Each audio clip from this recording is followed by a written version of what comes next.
Okay. Welcome back to the Street Shaman Podcast. I am your host, Potent the Rockstar, aka Shamanic Po, and today I'm here with musician slash Twitch streamer uh slash just badass dude, Danny Disastr. What's up, man? How you been doing? Not too bad, man. I appreciate you having me on here. Things are going pretty crazy with the whole COVID thing. So, Hmm. yeah, just how you been doing? Things been good, man. Just trying to stay busy. Just trying to stay busy. Fuck, I didn't get to close that door back there. Now it's a breeze coming in and my air conditioner, my heater is going on. It's fucking bitch. But anyway, I just been busy. I've been making beats. I've been painting. I've been doing these podcasts. Like this is the 35th one. So I've been doing these podcasts for since the COVID and all that bullshit started. I Right, just I figured either become depressed or just do something with my fucking self. So right. I chose the latter. So how you been though? Like, what you been up to? Yeah. Let's see. Mainly, I quit my normal job. I do media producing now that I just kind of slow down music because there's not a lot of demand right now for music in a sense. I guess Right. it's like I'm still working on people are kind of excited. Bringing back some Live Like Glass stuff. If you're familiar with that, uh, Right.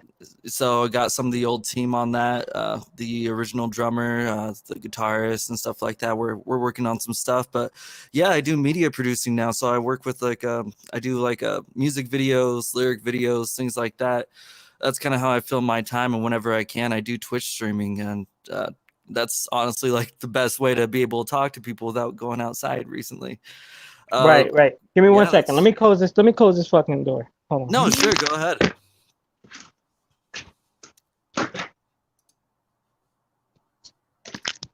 All right. I'm sorry, cause yeah, that shit was gonna bother the fuck out of me forever. Uh, so yeah, you said you're going back to doing Live Like Glass stuff, cause I did want to ask you about that Yeah. stuff, cause like the band and everything. I wanted to figure out like or find out how did that start, and how was that journey for you? Because I know you was on like Brian Stars. You have Yeah. a video up there with like 1.2 million. That's a stunt right there. 1.2 million streams. You stunting right Yeah. there. You know what I Yeah, mean? So we you hit did a I. million on two different Oh, on two of videos. them. Oh, my fault. Yeah. My fault. No, it's all My good. fault, It's Daddy.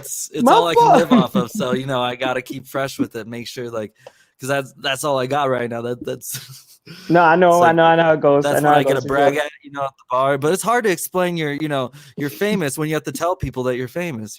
Right. It's not. It um, it loses. It loses its appeal. It right. Especially the people that used to be your fans. You gotta explain that, hey man, I'm still kind of relevant. You could see my videos somewhere. No, but all jokes aside, yeah, it's also honestly started back in like 2012ish or so. Like I did it as a solo project for like a couple of months, and then just brought other people in because it's a lot of work to write all the instrumentals yourself, like just to do all that producing side of things.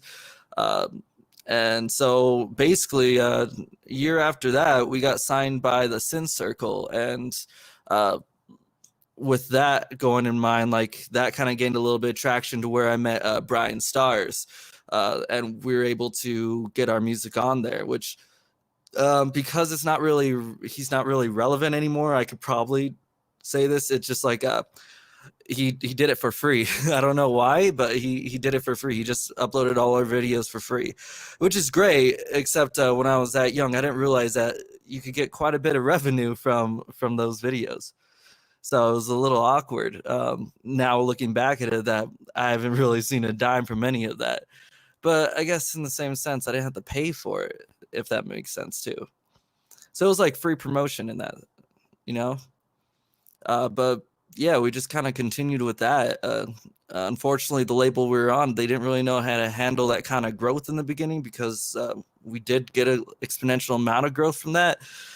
So kind of just like whittled down quite a bit, and it was very taxing on everybody. So everybody kind of just dropped off after a bit, you know. Um, I don't know if you're still there. Are you still there?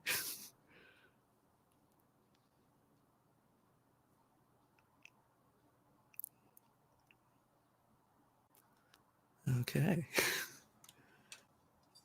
I'll wait. I'll wait. I don't know. Am I still connected? I think I'm connected. I think so.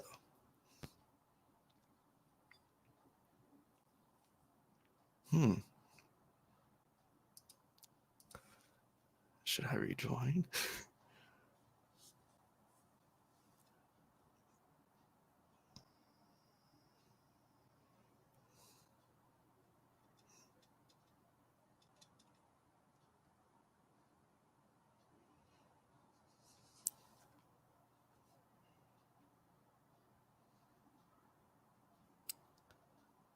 Well.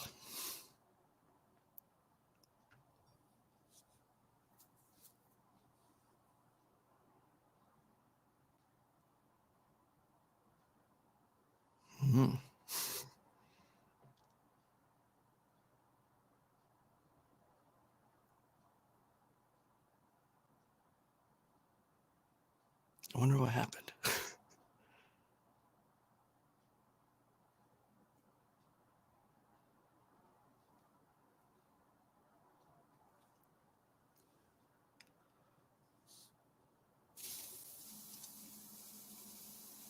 I'm gonna click it again.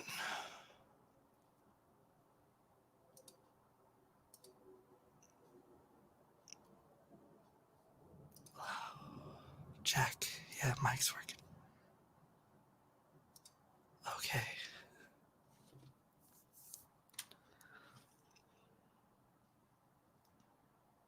All right.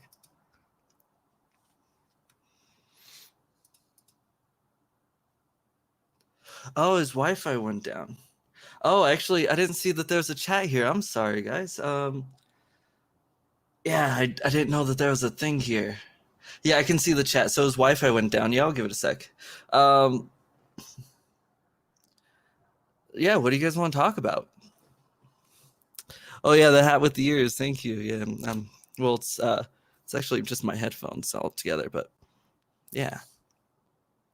Is this bright enough? It kind of looks bright enough. Let's see. That's harsh. Been writing a lot of I don't know.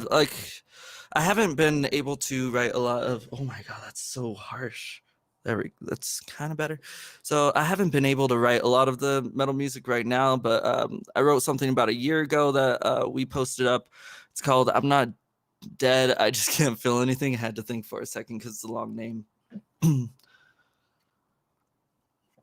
But we're in the process of trying to get our schedules together so that we can actually start writing together as a whole, because I think that's pretty important as a band, just to have all those different kind of inputs, because I've if anybody's familiar with my last with my band Live Like Glass, the last full-length album, it wasn't that great. The Last Romance, I wrote a lot of the drums and the bass myself, so it was okay, but it wasn't that great. I don't know if I can actually share a link. I mean, I know I could share a link, but I don't know if I could share it here. I don't think I have that option. Yeah, I don't have an option to post in chat. But Live Like Glass, I'm Not Dead, I Just Can't Feel Anything. It's a lyric video that I made for it. Yeah, it's if you like the screaming, the high vocals, that's what we bring to the table, basically. Just kind of a little bit more progressive. But yeah, so we're just waiting till everybody can kind of get their schedules together, where it's a little bit we're not so much worried about Love the Whale. What do you mean whale? As far as what kind of example? Because we do a lot of I do a lot of shout screaming. I do some false chords, some growls, some lower vocals, some death growls in some of our older songs, things like that. It's just like a mix of everything. Some of it's like shout singing where it's like really high pitched with a lot of rasp. Some of it's just, mixed everything. But yeah, I wrote oh, cool. He should be back on in 3 to 4 minutes. I mean, no rush. I mean, I'm just happy to be here, guys. Just talking to people. But yeah, so if you guys want to check that out sometime, it's up there. The ancient out of that throat. I probably could if I looked up a welling technique, or I might have already done it somewhere in one song. I used to like between Live Like Glass and Live Like Glass now, I was doing some solo stuff just under Danny Disastr. It was a little bit more I'd say trap influenced. I don't want to get into too much things because I'd rather him get up back in here so I don't take away any of his material. Okay, I'm just checking Instagram to see if he messaged me or not. But yeah, so how are you guys doing? What is today? Today's Thursday, right? How's your Thursday? Oh, and yeah, like I was saying, I'm a Twitch streamer as well. So sometimes I'm learning Japanese right now, which probably should bring that up when he's here. But if you guys want to follow me, it's Danny Disastr. That's for Facebook gaming, YouTube, and Twitch. At 100 followers, which I'll tell him when he gets here. But I'll tell you guys then. What are lifers and go-to bands for lifers? Who are lifers and go-to bands for good and bad days? I mean, my favorite overall band has to be Green Day. That's who I kind of grew up with. I grew up with listening to like a lot of punk bands like MXPX, NoFX, Green Day. I listened to like old school AFI when they were a lot more punk. But like Devil Wears Prada always has like a special part in my heart, just because like that was like one of the first bands that got me into like that genre of like screaming metalcore. It was just something that was like really near dear to me because it was like something so different than I was used to. So I was listening to like Fall Out Boy, Green Day, just softer stuff, and then I hear that, I'm like, I want to do that. And yeah, it was a pretty great band. I love that whole Plagues album. Like that was my first album from them to listen to. I wonder though, is there like a link I could share for this? I'd feel bad if I wasn't. Let me look real quick. Do you guys know if this is on? I think it's on YouTube, right? I have so many tabs up though. I don't know if you guys do this too, but I usually have like 30 tabs up. Not great for my computer probably, but that's just what I do, You sometimes. Oh, it is. Here it is. Okay, so I'm gonna go ahead and pause this, and I ruined it. Here we go. All right, so I'll share this on my stuff real quick, just so that we have some things going. Let's go ahead and let's do this one. What else do you guys want to talk about? Guilty pleasure music. I'd say my guilty pleasure is that's a good question. Because I used to listen to like a lot of classical music, but then I switched to In Fear and Faith because it's kind of like a good mixture because they do a lot of like that orchestral stuff. I do sometimes listen to country, surprisingly. It was just something I grew up with, and I can appreciate like not the stadium country, but a little bit more old school country because I feel like that's a little bit more genuine, Biggest influence. Oh, hey, what's up? Oh, what happened? I have no clue. No, my fucking Wi-Fi just crapped out on me, man. I'm sorry, but I actually heard you because my girl's in the other room. She came out, like she figured out everything went to shit, and she brought the fucking phone. So I actually was hearing you talk about Fall Out Boy, talking about Green Day, talk about Devil Wears Prada. So Yeah, I was just talking to your audience for a bit, just so I no, didn't that awkwardly stare into the camera, because I do no, you're that. a fucking trooper, man. You're a fucking trooper. Like you just started going with it because I would have been like, I don't know what to do now. So you was talking about live like glass. So Yeah. right now you having a situation where everybody's separate, but you guys want to still try to make new music and put out new stuff. Yeah, so one of our guitarists, like I haven't actually talked to since like 2015. He was a taller, bigger guy. Um, I want to say he's half Korean. I can't remember. It's been a while. I haven't asked him because I feel like that's rude. But sometimes, I Right. guess, assuming he's Korean is also rude, but it's fine. Uh, so yeah, I haven't talked to him in a while, so I don't know what he's doing. But our other guitarist is in California. He's in the Marines right now, but he's down to get like an audio interface and contribute where he can and shit. But they make him stay bald. It's weird. Not like They it's make them what? requirement. Yeah, he has to shave his head a lot in his group. Like, Oh, he has to stay bald. What is he, yeah, a monk? no, it's weird. Like, it's kind of like what they agree with in that like that little regiment or something, like their crew. Like they say that if he doesn't stay bald, that they're just gonna make it harder on everybody else. Like, so it's not like an actual requirement apparently. It sounds like your friends in a little cult there. Yeah, He in a it's cult. honestly it's very like fraternity like. Okay, fraternity like. All right, that's a nice way to say it. Yeah, it's weird.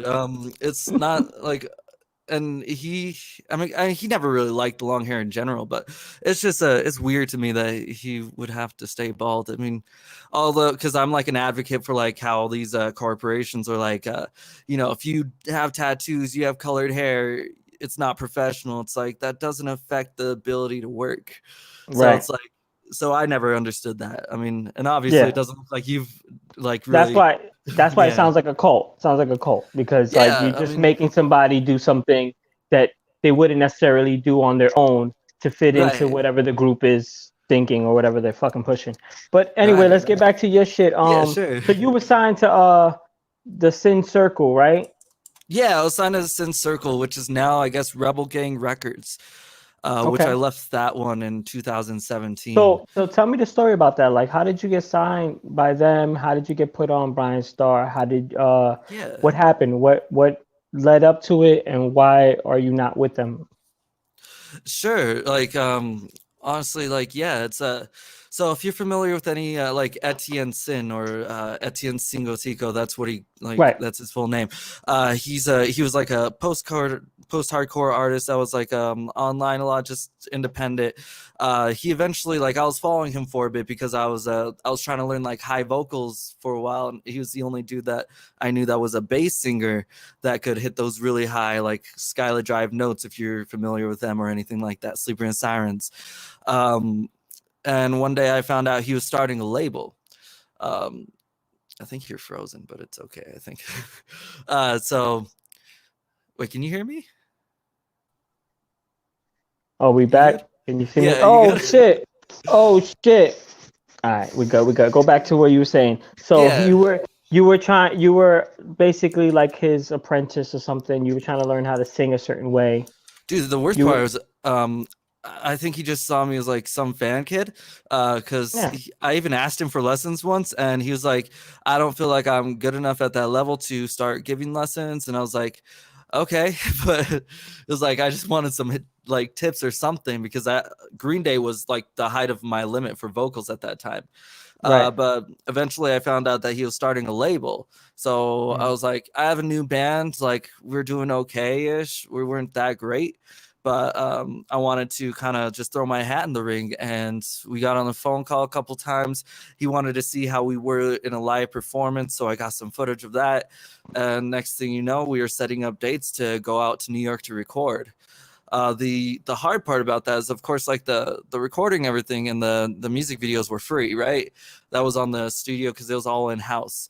Right.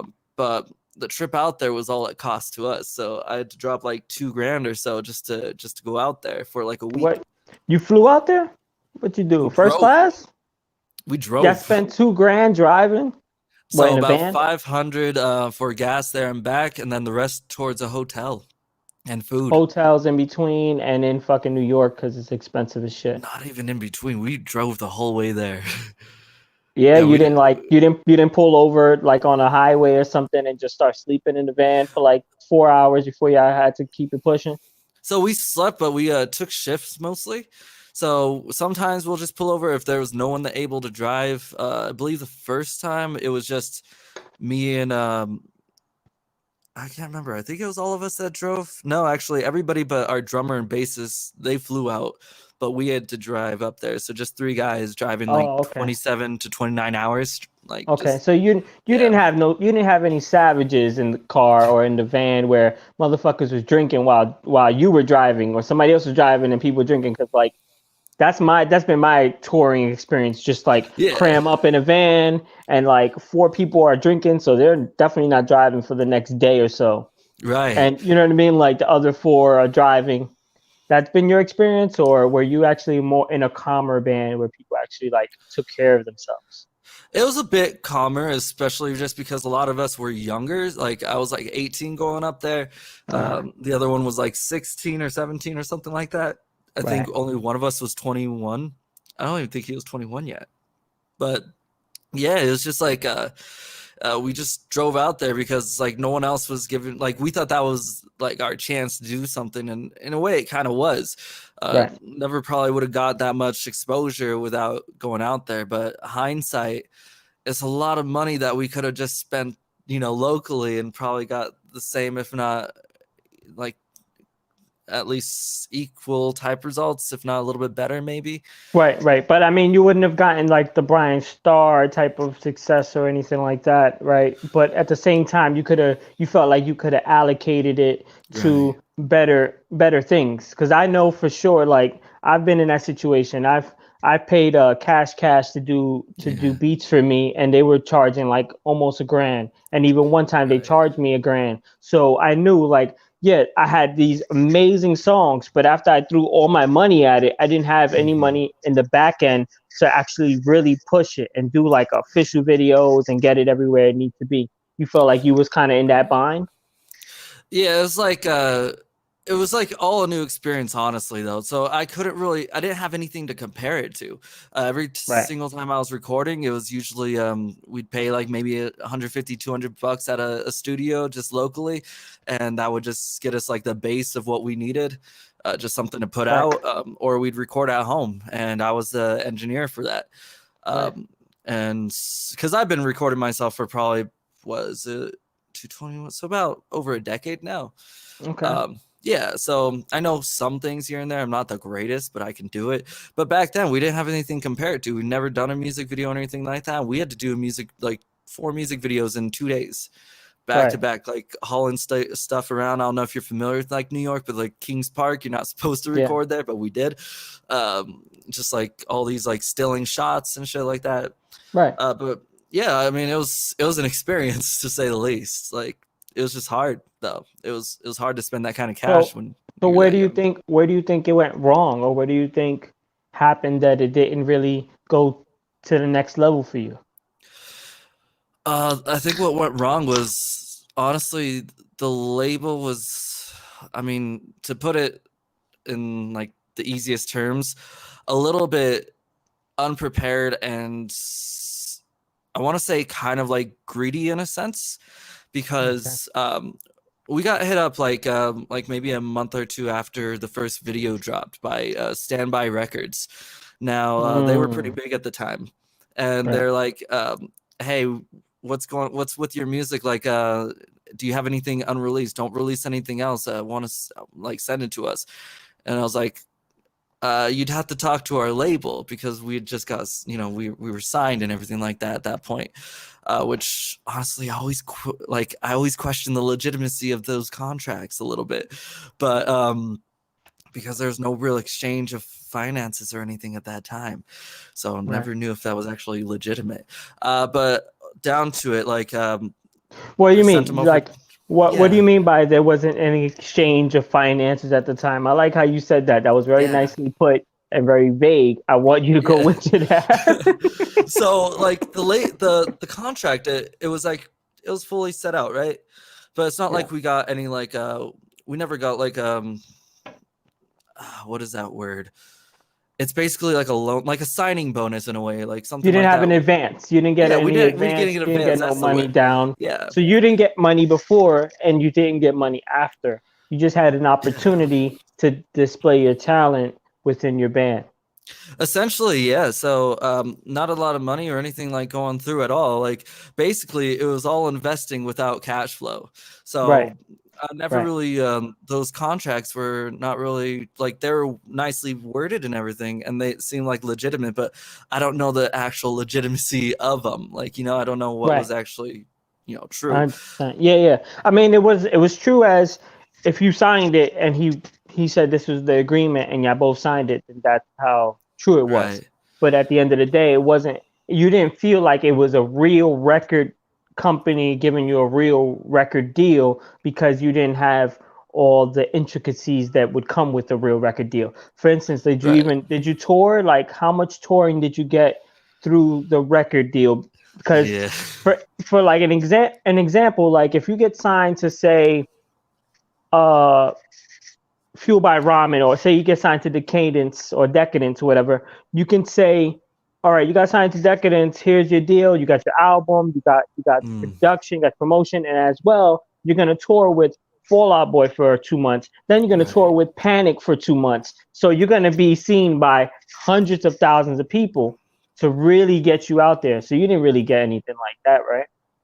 Right. So it wasn't really anything crazy like that. So the tours that we did go on through the label, they're kind of honestly, to put it lightly, a shit show. Like they, to kind of explain that is like, we never got any guarantees that we were promised, Right. which I should have So saw that as a problem, but right. go ahead.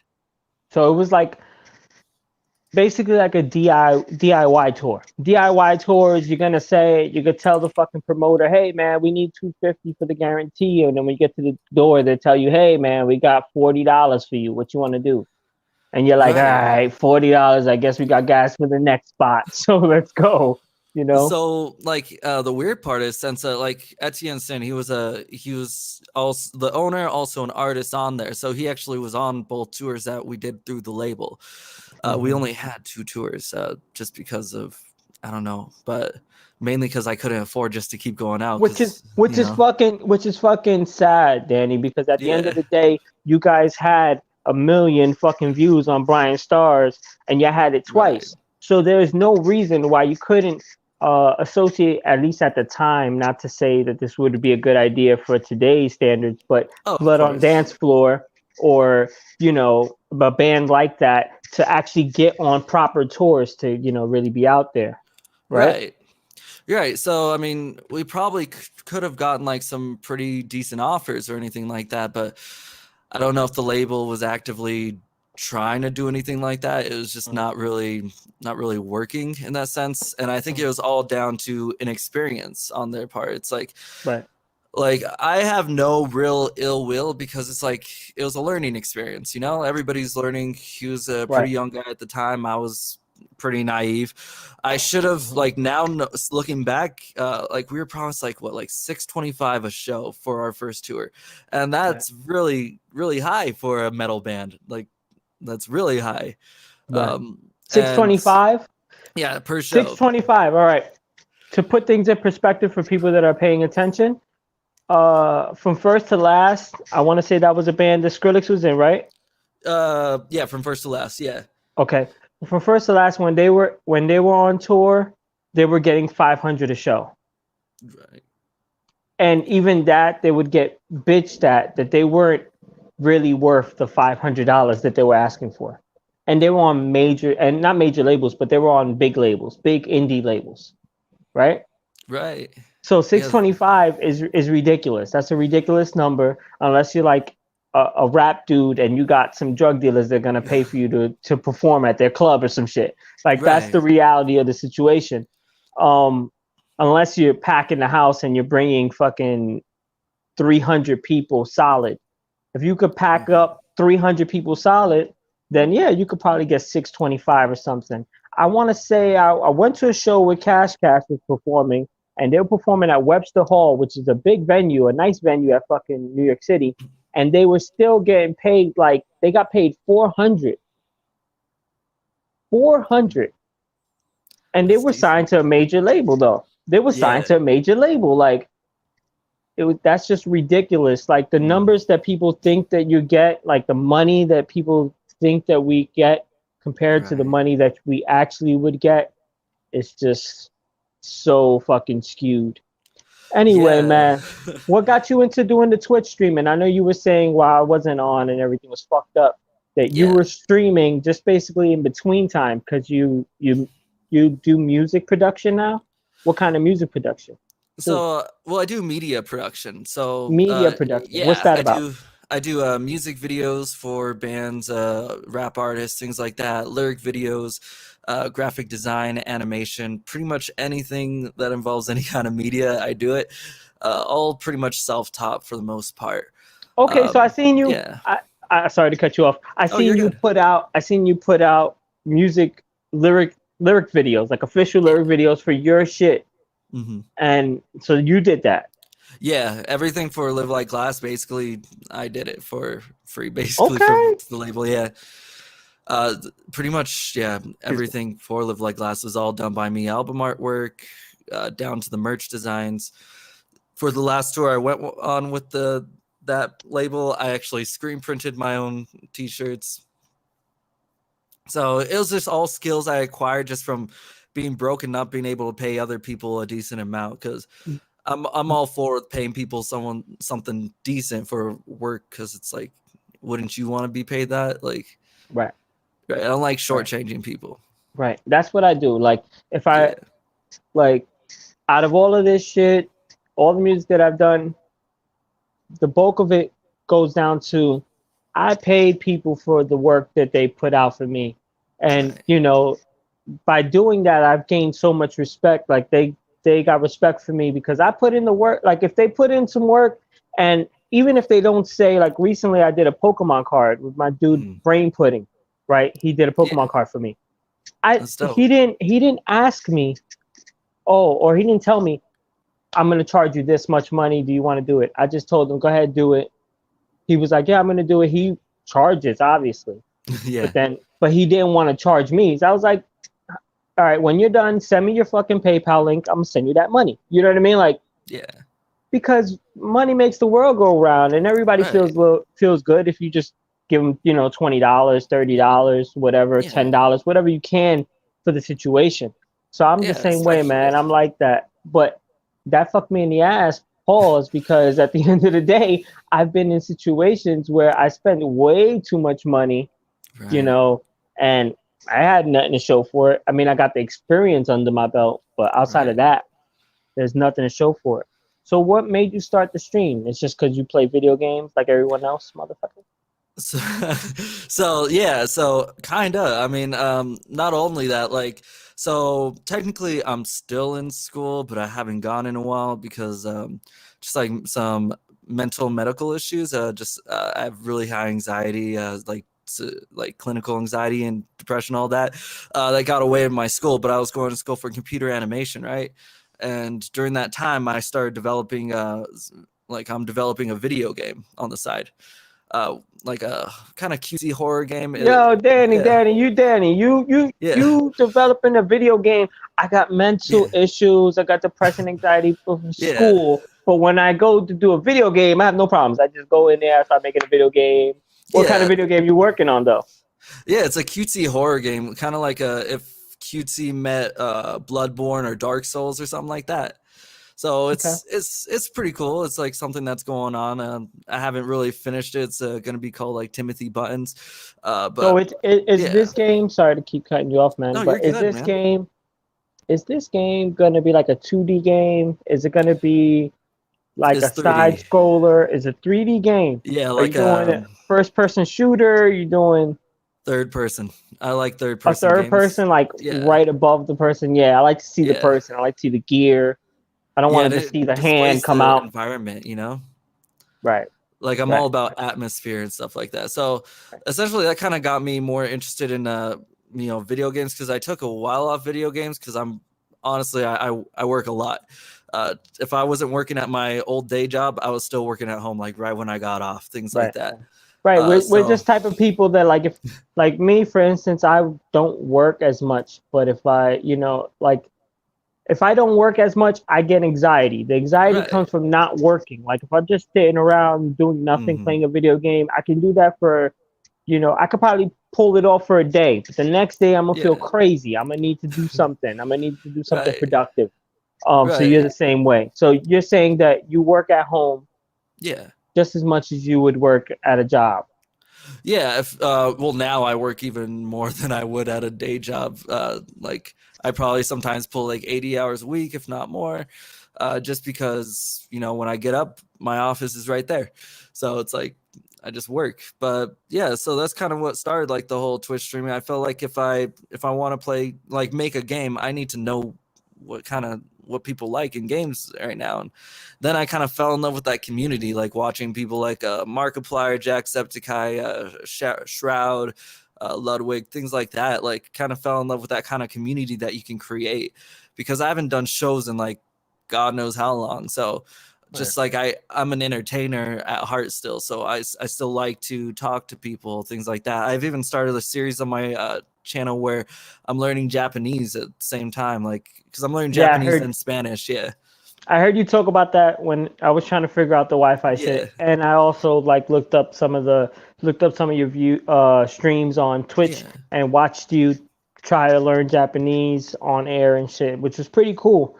Is Yeah. that like what's driving you to learn Japanese? Are you trying to move to Japan? Like you trying to I leave? mean, I'd like to visit at least. Like, honestly, I love their culture, like their fashion sense, everything like that. It's just like, because America really doesn't have a culture. Like, we don't really have like a culture. We just What's have we have a Danny?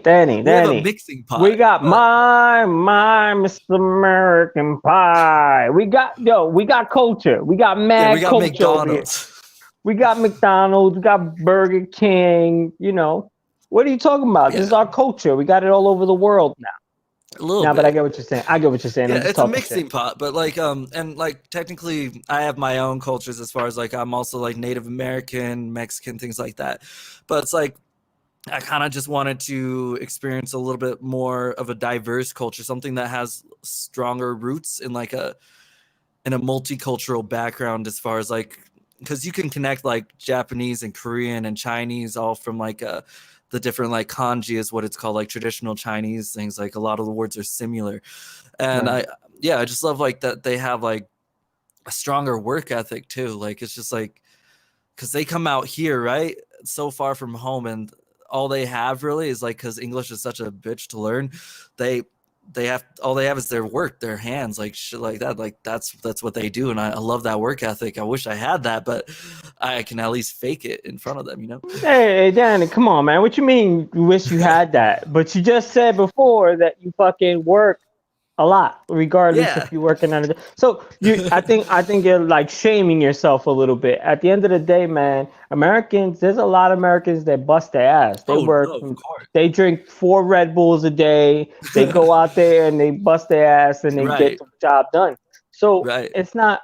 But I get what you're saying. There is Yeah. an appeal to the Japanese culture to Yeah. like, you know, just the way they handle themselves, the open Yeah. mindedness to it, and also Right. like the fashion. Like you got the ears, that would be Yeah. something that from Japanese culture, right?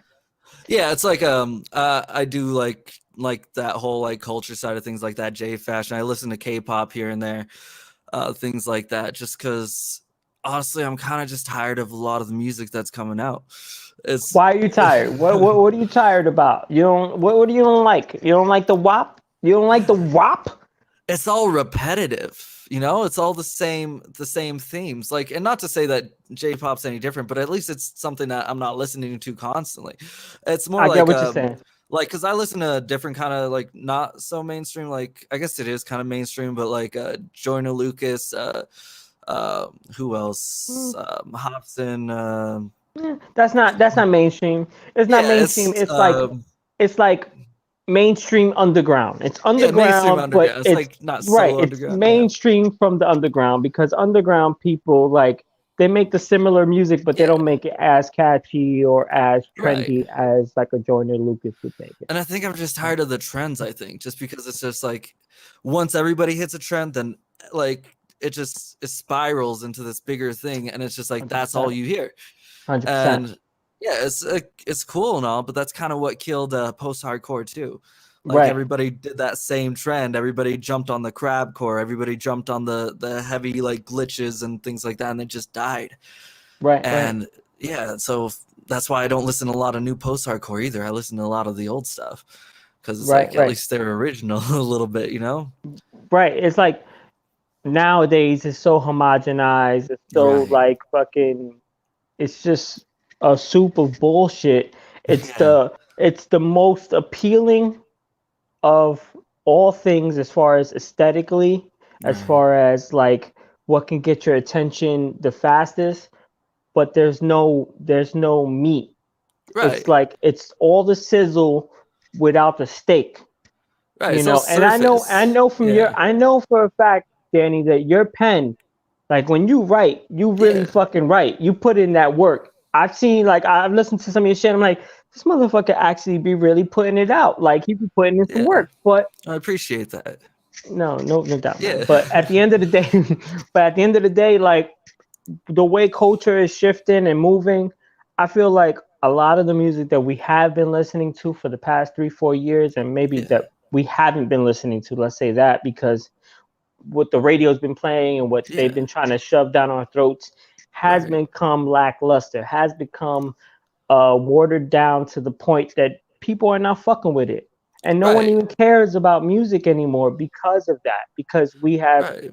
we have like brought it down to the fucking bare minimum of whatever we can sell, which is just beauty, shock value, and Right. the same old repetitive toxic bullshit without Right. any like real substance or any like hope for tomorrow. Like everything is just Right. like It's even the emo in the music is moment. right. Even the emo music is like I'm so sad. It's so theatric. I'm crying. I'm dead. And we come from that. Like let's not get it twisted. We come from Right.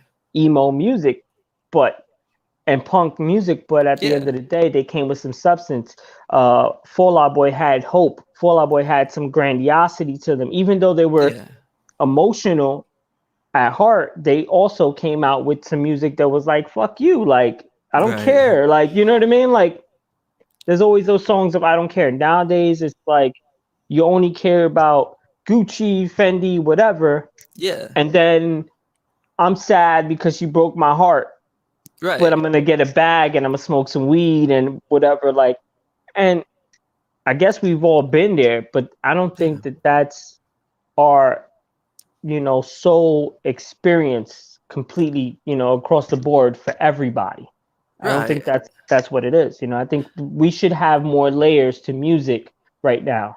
Right. And the fact that we don't have layers and we don't have depth in our music, it's making everybody dumber. It's making Yeah. everybody more basic than they think that they are. Right. And don't get me wrong. I mean, with all like my opinion is still just like an opinion, like, everybody has one. But I also like logically understand that there's a need for that kind of music. There's Right. always going to be a need for that because it's feel good music. Right. It's Right. it's shit you want in a club. It's shit to get like energy going because Right. people Right. need an escape. They want to live in the moment sometimes, but I feel like it's just overplayed. Like people need a little bit more like something to make them think a little bit. And not saying that music's not out there. God, no. There's people coming up like if you've heard of like Ash Nico, like she's kind of fighting that like a little bit more. Who's I that? Who's guess that? What kind of music? Ash Nico, she's like a rap artist, like but she like Yeah. little bit of a rock in her choruses, but yeah, she's like if you ever heard of like Melanie Martinez, think of that except with a lot more rapping. Uh, she's pretty good, but she kind of fights that stigma of like a woman can't be a king type thing, and Right. I think it's pretty lit because it's still kind of mainstream. She's actually performed on like some award shows, things like that. So it's Right. like it's getting out there, but it's like I think like the feel good music is great, but it's not always necessary. And I think that's what people are always just trying to worry about, making that club banger. And it's like, that's great, but you're kind of just talking out of your ass at some point. Right. Just, But you're talking. Sorry, man. Yeah, go But ahead. you're talking about club bangers, Yeah, right? like essentially, like people that just like like WAP, yeah, like the WAP. Obviously, that's fun, yeah. right? Yeah, it's That's fun. fun. It's fun music. But I'm not even. I'm not talking about that. Essentially, I'm talking about just like yeah. the pop music is extra pop with no depth. True. Yeah. The rap music is, for the majority, is extra gangster Right. with no depth. There's no depth in anything. There's maybe two songs that get to be real and genuine Right. every fucking 6 months on the radio. It's formulated. Yeah, it's formulated. It's all from a formula. Right. How much of this, because it's from a formula, but how much of this do you think is coming from up above to push down a message to the people? I'm gonna go a little heady. I'm gonna go a little woo, a little conspiracy for you.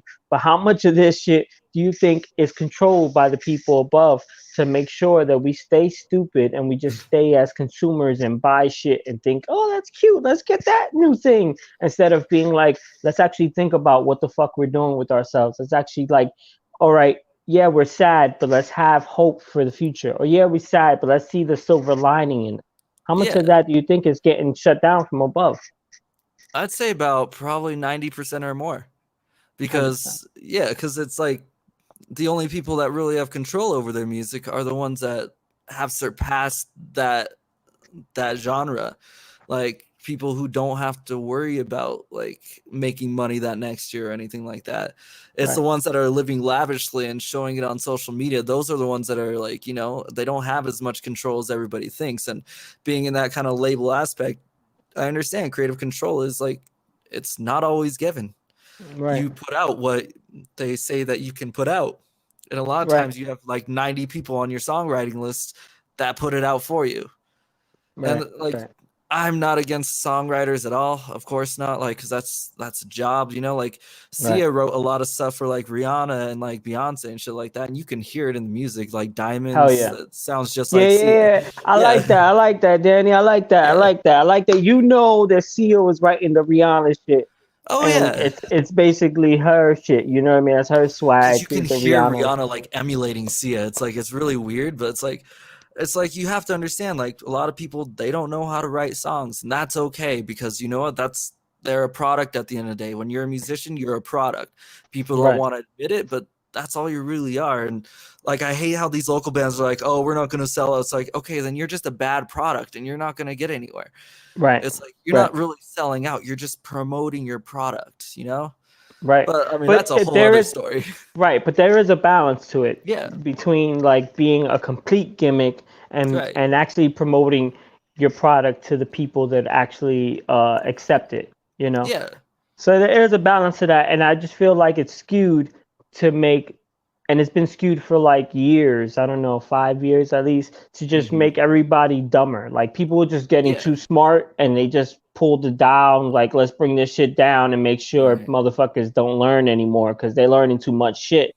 Right. And let's just get them to buy stuff and be like, it's lit. Look at me. I got the stuff. You know what I mean? And it's like, we're losing who we really are. We're losing what we really are. Yeah, and it encourages diversity, honestly, like, because it's classism. A lot of like these songs, it expresses classism. Like, not everybody can afford these lavish things, and it's like, so you're encouraging commerce, of course, to shop, everything like that. But at the same time, you're also encouraging be stupid. Like, you're not like, no one's talking about like actual like there's a reason that they don't teach us about investing or anything like that, or how to manage your own money and things like that. Like when I was in school, that was an elective to like understand like how to like budget. It wasn't required or anything. Like, you don't learn about stocks or anything. Like, you don't learn about anything to actually keep yourself up. Even like when you're in a college, they don't give you classes like that. You have to search for those classes. Like the whole like record label music industry, it's all about classism and keeping everybody else under their thumb so that they can keep a viable income for because it's all merch sales, and like album sales don't even count really anymore. It's all about streaming and merch sales. And merch sales is still kind of iffy at this point. Like I don't see a lot of people buying like who's an artist now that's out. Like honestly, I could only think of like Katy Perry and Justin Bieber is when I really saw people start buying things. And even then it wasn't that much. It was like Justin Bieber when he first came out. Merch sales have dropped immensely if you're not in like that subculture. It's all about streaming mainly and buying brand name, like when perfumes like attach an artist name to it, like basically it's all cross platforms and shit. Go on, 100%. And I feel like when I wanted to get into the merch thing, everything was bands and it was kind of diverse because it had a Fall Out Boy. You had the bands that I liked was Fall Out Boy, Gym Class Heroes, Cobra Starship, Academy is. They were all different in their own right. There was some diversity and there was merch that was out for each one that was all different. And then that was the scene stuff. So Day to Remember, Devil Wears Prada, etc. They fucking, there was a lot of merch for them. Then it became a time where that kind of got flipped on its head and all the labels came out with their merch. So now there's like Little Uzi Vert merch. There's fucking, there's Little Peep merch. There's XXXTentacion. There's all this type of merch. So it has died only because there's just so much competition. There's just so many people that are getting it's oversaturated. And now it's hard. It's hard for anybody. And you're talking about streams. Streams, how much do you really get off a stream? 0.0000000 half of a penny percent? Like I don't fucking, you know what I mean? Like there's so much to that. That's I think I made my first $10 like not too long ago, and that took like 3,000 some streams, which sounds like oh, that's easy, but that's hard to get even like a couple thousand like within a year or anything like that. That's off like multiple platforms. Like I was lucky for that, and some platforms don't pay you that well, like Apple, like they suck. Same with Spotify. The one that was actually paying pretty well, which no one really paid attention to, was Google Play. Google Play was paying good. Napster was also paying good. Napster was also paying well. This leads me to like my last question because we're kind of getting down to the nitty gritty here. Did you hear about SoundCloud's new proposal that they're going to put onto artists?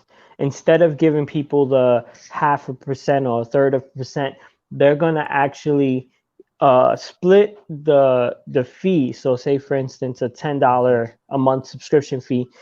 They're going to split it amongst the artists that actually the person was listening to. So if say they only listen to Danny Disaster and Shamanic Po shit the whole time. So their $10 will get split up to just me and you. For instance, obviously SoundCloud's gonna get their money, but we'll get split the money.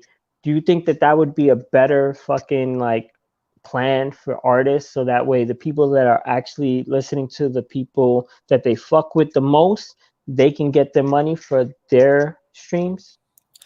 Honestly, that seems like a better model than most, only because it's like you're having a direct effect on those artists that you're listening to. It's like it's not just like overall kind of thing, because it's a direct effect. I mean, I wish there was a little bit more put into that, as far as like maybe even like a tip jar or something that they could like incorporate or something, just to help out a little bit more. But I mean, it's SoundCloud. They're probably struggling just to keep above water at this point again. Right. But I think that it is something. I feel like no other streaming services are doing this at this time.